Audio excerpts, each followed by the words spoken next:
in compagnia di Adrian Català, portiere del Grosseto, o meglio dire questa sera saracinesca. Montebello non è riuscito a strappare quantomeno un punto, soprattutto grazie anche alle tue parate che hanno deciso la partita.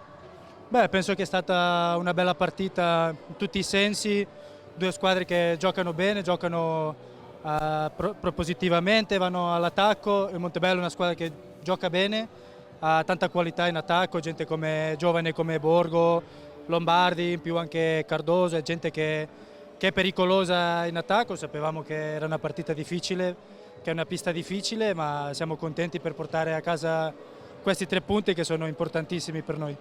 Quarto risultato utile consecutivo per voi, la prossima partita in casa ospiterete il Lodi per le posizioni alte della classifica.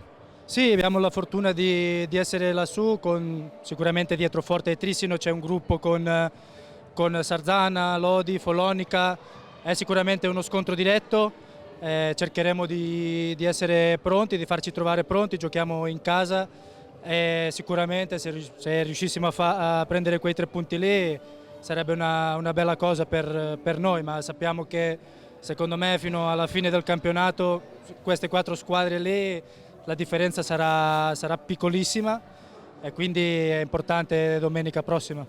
Grazie mille.